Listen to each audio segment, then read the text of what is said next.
So guys, welcome to my first training video for Bicton. Jade's just getting Gin ready and we are at the Northern Racing College today because we're going on the gallops, possibly doing some steeplechase practice, but basically we are practicing for the roads and tracks and steeplechase phase of the Bicton 3-day event that we're doing very, very soon. I have been doing a daily series over on TikTok of all the training we're doing every single day. This is our first proper lesson in preparation for Bicton, so get ready with us.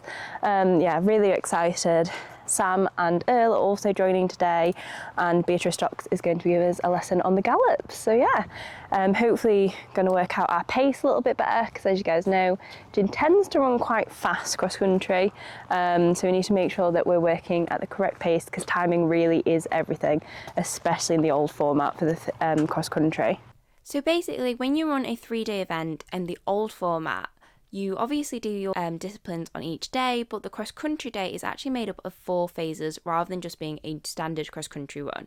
There's roads and tracks, which is basically a hack, followed by a steeplechase element, followed by another roads and tracks, before you then do a 10-minute hold before you go on to your actual cross-country course. So it's a much longer day, but each phase is run at a different pace, and that is something that we really need to get our heads around today. So that's why we've come to the Northern Racing College to have a lesson with Beatrice Stocks, who's going to teach us exactly what pace we need to be doing. You are going to do a bit of everything today. So you've got your 4 phases, because we're going to do the sprint bit for your cross country as well, to get an idea of that. Okay, so we know we're not going to get them any fitter today.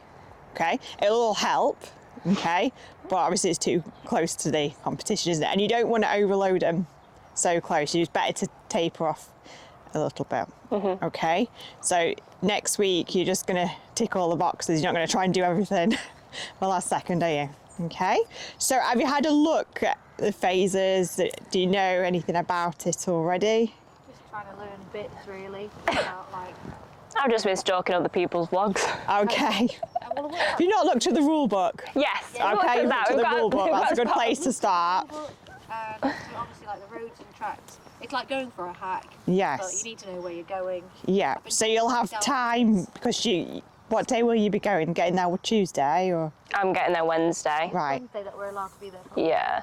Yeah, I just thought of a longer journey going. Thursday Okay. or Friday for Dressage. Yeah. Cross country Saturday shows and But you'll have those time from when you arrive to have a look round, and there'll be signs everywhere. I tack around it. Yeah, there'll be signs for you. But make sure you take note of those if you're getting lost, okay? So we're going to do one circuit for phase A. So it would be more realistic for what is planned for the distance to be like 3.5 times round the whole gallops is what phase A is going to be. So it'll take you about 20 minutes ish, okay? So it's quite painful, particularly phase C, which is even slower. Okay, so trot, walk, so it's like your warm up, but we're going to see what your natural pace is for your horse to go out. Remember, you've got, quite a long day on the Saturday, haven't you? So you want to save them for, obviously you want to get your times set up. I don't think you'll struggle with your times, to be fair, but okay.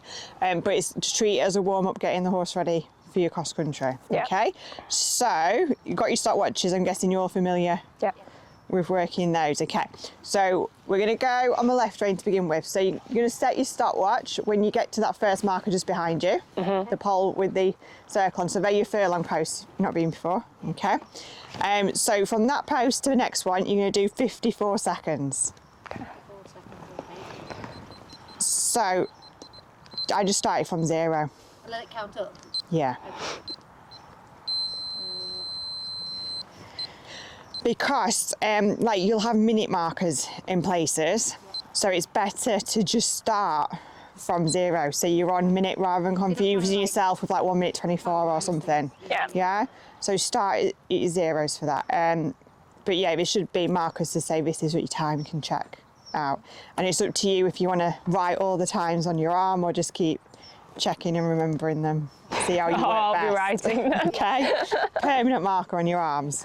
Okay, so we are going to do one full circuit, and I'm going to be following round and just check if, because I'm going to say that's 54 seconds. And then between every single one. Yeah, but don't do your maths. Okay. Just when you get to the mark where your bails are, we want to do about 5 minutes 20-ish. Okay.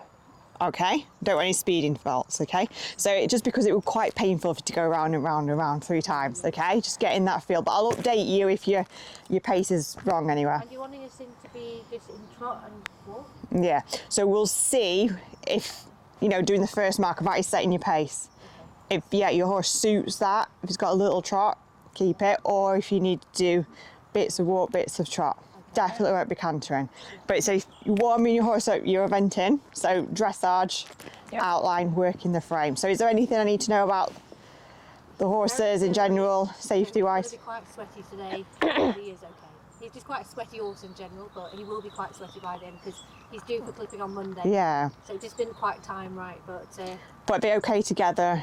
Yeah, they're great together, yeah. Yeah, they've gone cross-country training and... So I just don't know what it's like. But he has been on the gallops just like we're out hacking at the moment, aren't we? Exactly. Things like that, okay? But it's completely up to you guys if you go single file or side by side. Don't be going diagonal. Yeah. Just for this walk and trot bits, you're fine. That's fine. All right? Okay. You go? Let's go. side by side? I think side by side might be harder. I'm completely happy to go behind if you want to go in front. Yeah, that's fine. Yeah, no, that's fine.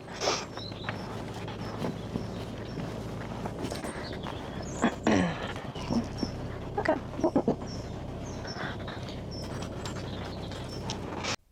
So this first phase is at a rate of 220 meters per minute, which is obviously pretty slow for us, but we actually discovered that both of our horses naturally trot if it's a little bit of a slow trot at this pace. So we were actually bang on time for our final furlong, which is brilliant news because it means I won't have to put too much effort into slowing Gin or quicking her for phase A.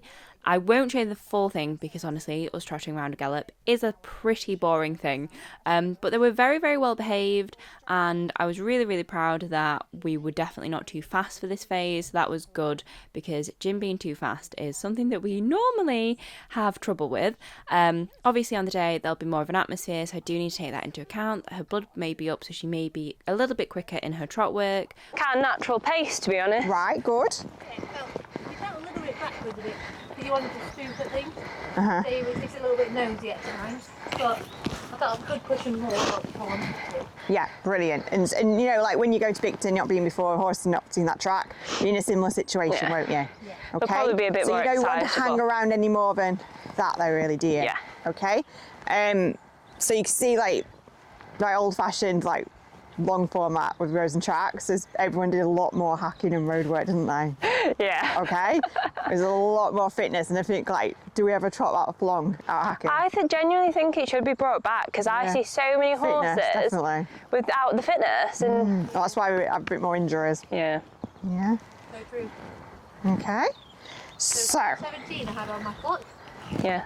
Not too bad. 17 what, sorry? 5:17 on the clock. Brilliant, that's Not too it. bad, is it? So you know you've got to keep that maintained.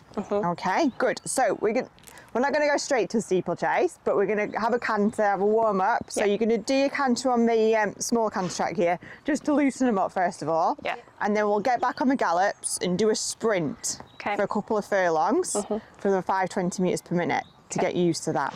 Okay. But you're saying your cross country, usually you're all right, Georgia, for your time, aren't Yeah. And it'll do, yeah. He's too fast. you? Okay. Yeah, they Sure. both tend to be. She tends to run at novice pace. So have a pop on the canter track there. So you're going from your wood chip to your sand surface. So it's good to work on different surfaces because you're going to do the grass as well today. Do you want to stick him first? Okay, so you just be on the left rein. So always swap rein. So we'll go on the right rein now. Okay. You know, just have a trot until you feel comfortable. Like, okay, we're all right with this, and then we'll pop through into that canter.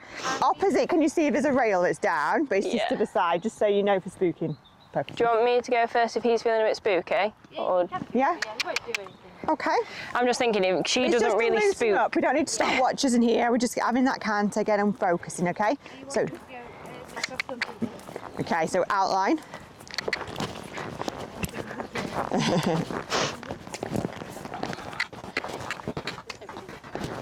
And this gap will still be open, so don't disappear out this gap, please. Right, Georgia, you're good if you want to have a canter from there. So go light seats, thinking about your cross country, warming up your muscles as well. See if you can do a flying change or trot change leg, especially on a tight bend there, Georgia. That outside leg don't come out here. That's it. So we're just checking your adjustability. Will they move forward for a few strides? And as you sit up with your shoulders, do they come back to you? Really ensuring that your lower leg stays nice and strong and on the side.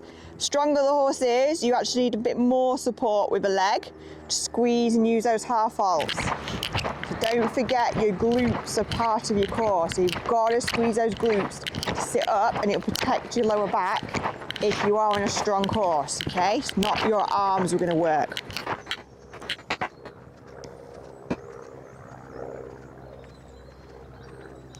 Good, so from where you are now, just do half a circuit more in your canter before you come back to your trot to walk. That's great, if your hands are looking nice and low, and we'll check if you can bridge your reins as well when we come out.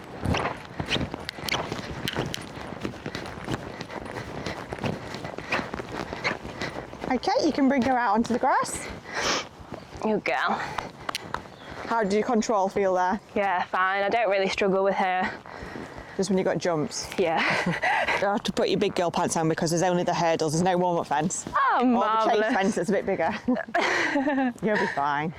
So then it's on to the big gallops to practice the pace for phase B, which is 520 metres per minute. So starting from this first furlong, and we're off, asking Jin to really travel forward because this is actually quicker than the 90 pace. So I'd say this is more the pace that Jin has been running this season.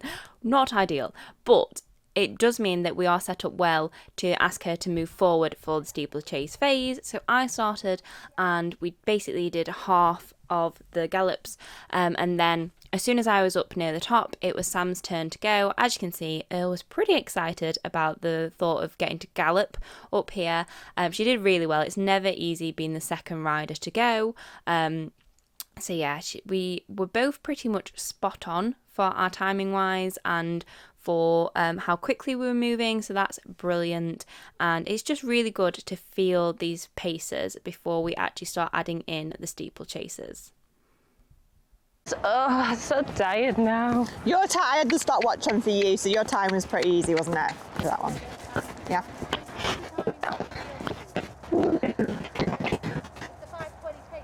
Yes. We'll discuss that once I've seen you jumping, because these are closer together.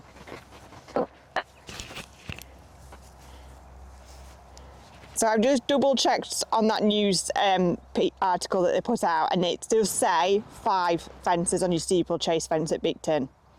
It's either 5 or 6, so it's not the end of the world, but I'm just telling you what it says.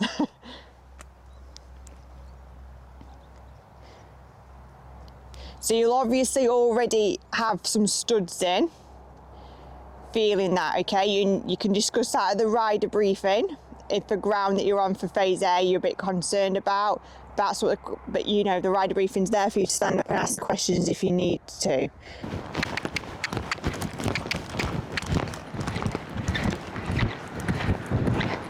Okay, ladies, so if you're happy, you can go around the starting stalls and pick the canter up, have a pop over the hurdle near me. If you've got any questions, come and ask me though before you go. So we'll pop this twice, put in that turn in. Remember, you guys haven't got any studs in today, so you don't want to do any drastic turns. Just nice pop, nice smooth, gentle turn. Keep the leg on forward. Good girl. You're flying there. So push her on, keep the canter going, we'll go once more. Now, think about taller body coming in. Your pace was really good. Yeah. A bit of taller body there, just in case she has a look. Because one of the fences, they could be quite mean if they do this, but one of the fences might be like a little fake open ditch, something with a ground line in front. Good girl. That was still left of centre. I am aiming for left.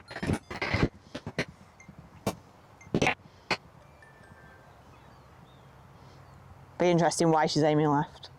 I think your horse drifts right. Okay. I've got a tendency. Oh, I see, right.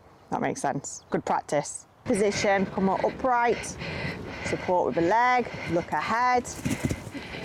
Well done. Turn a circle, pop that again. And then move and attack, go.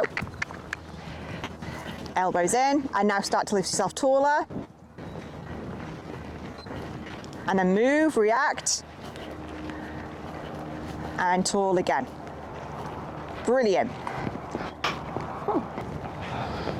So, if you want to do the timing, I'll do a timing for you, but I'll use my watch just because the fences are so close together. Yeah. I don't want you having that extra distraction. So when you come around the starting stalls, when you're like parallel to those, I will press start on the watch. Okay. And as soon as you land, I'll press stop after your third fence. Okay. Okay? So do you feel how effective you've got to be, Sam, about you changing gears? So it's either 5th gear or 4th gear approaching. Okay? If it's spooky, you know, don't worry, you don't have to have that set in stone 4th gear. You need to come back to 2nd gear and just ensure that we've got that jump and sit tall. Absolutely fine. Okay? And I'm not sure of where it's going to be a position, if it's going to be on a flat surface, or if there's going to be some undulations. So you just have to take that into account, won't you, regarding your gears. I think it'll be easier with them being more spaced out anyway. Yeah. You'll have a lot more time. So it will be, like I said, about the size of that track plus another 2 furlongs. Well, if you've got a quarter and then you've only got 5 of these, that's yeah, a there'll be a bloody lot long of way. space between them. between to make sure we're ready, which is great. Yeah. There'll be loads. Yeah, this is don't quite over- intense. That's why there's no point using your watch. I did everything. Oh, that's good. You know you're ready. That is a great feel to have. And we've started. So it's a furlong this distance, so she doesn't know. Good girl. Body, long legs. So 23 is the aim, you know. 23 is the aim for the whole thing. Yeah, because you did a furlong 23 and 520 metres per minute before. Oh, she's gone left to centre. Well done. So you got 21 seconds. The target was 23. So you rode that well. You've got that pace set up. Perfect. So phase So it's 160 metres per minute. 160, so it's 75, whereas it was 55. So if you go on ChatGPT, it comes out at 75 seconds. ChatGPT said. Okay, so and you do that straight No, away. I have calculated properly before, but you can do Yeah. that, you know, Yeah. it's your friend. So and it's straight after the steeplechase. Yeah. And again, you should have some minute markers Yeah. set up, but you've got to get that feel, okay? Yeah. Because if you've Does had your warm up for phase A, Yeah. really for warm up for this, haven't you? Yeah. Your phase B, and then you want to have something in the tank for your cross country, don't Yeah. you? So your 10 minutes box, do you know about that? Have you? Yeah, stop for 10 minutes, you can get off. You've got a helper. You make sure you've got a helper with you with Yeah. a wheelbarrow full of spares of everything. Yeah. And make sure we'll have water for the horse, hopefully, but make sure you've got a drink for you as well. Yeah. Or some jelly babies or chocolate, something, if you Yeah. need to have a bit of a Bit of rush a again. energy if you can eat spike. before you go. Yeah, and I've also been told to take spare shoes. Yeah. Yeah. Studs as well. Yeah. Spare shoes. Yeah, if you can grab hold of some spare shoes. But Yeah. Oh, spare shoes for the horse. Yeah, so like tomorrow my farrier's But no, coming. spare everything. If you want spare shoes for yourself. Yeah.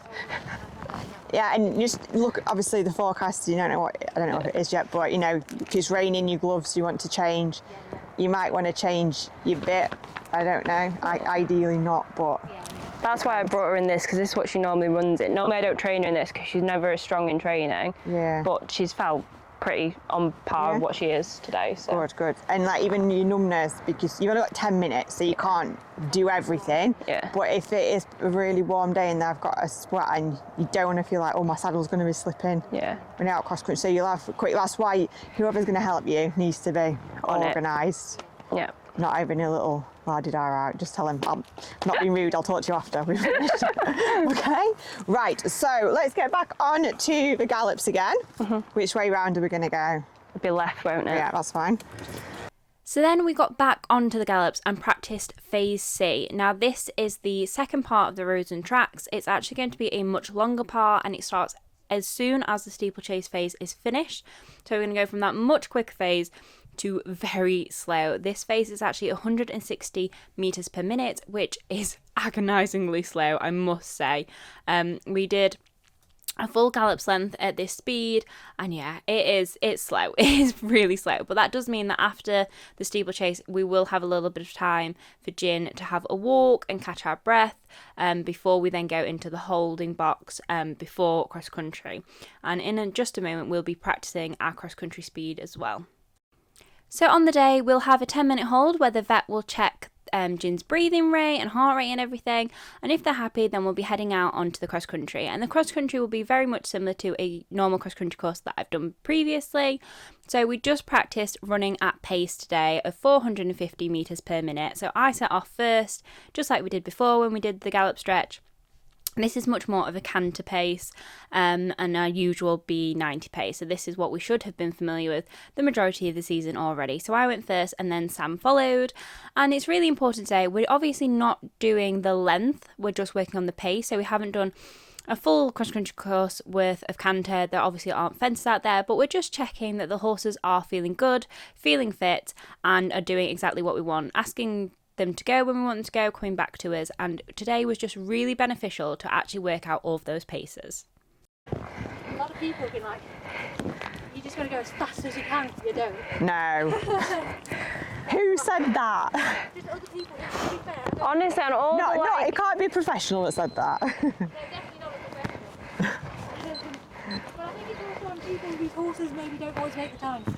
Well, the every majority horse of is people are different. chasing for the time, aren't they? Yeah, if you're going around in a carb, you'd have to cheat, you'd have to gallop round, but different. You guys that on horses that, you know, I can see they're fairly fit, they're ready to go, aren't they? Okay. So there we go. That is Gin washed off. She's got little ice booties on because she is show jumping tomorrow as preparation of getting used to doing a bit of gallop work and then show jumping the next day. Jay's just going to give her some recovery mesh now. But yeah, I found that really, really helpful to do sort of the tracks and roads phases. Obviously it's going to be a lot longer than what we did today in terms of the trotting work and things, so it's a really good measure of her fitness. She felt really great, like she could have done a lot more and she needs to do a lot more, so that's good. Obviously now we're so close, it's only a couple of weeks away nearly, that fitness isn't going to improve a huge amount. We're actually having the rest of this week training and then not doing quite as much next week. But yeah, it was just really good to get a feel for the paces, because I think that's the hardest part, having not done this, is the time-wise of how slow the trot work needs to be. I think definitely for phase C, I'll be walking sections of that after the steeplechase. So yeah, it's just taking all of that into account and then needing a slightly faster trot for later on in the section. But yeah, really, really proud of her. She was such a good girl. She's a good girl, Gins. Have you put a time on for the boots? Yeah, timer's on. Time is on for the boots. Yummy recovery mash. Good shot. And to say that she was only clipped yesterday, she was not. I was expected to be a bit more forward, but she was pretty chill. So there we go, that's our first training session that is Bicton specific, done. Tomorrow we are doing our show jumping, so I will also be filming that. That's again with Beatrice Stocks, who has been really, really helpful for this. So yeah, I'm gonna take her to Croft Farm tomorrow and see how she is show jumping the day after having done a bit of gallop work. All really good practice, and also I just want to sharpen up my show jumping a little bit, because I am actually doing the B100 this weekend at Askham Bryan, so I want to get over some bigger fences and just get my eye in a little bit for the show jumps, because we have had a couple down recently and that is not like us. So yeah, I will see you guys for the next one.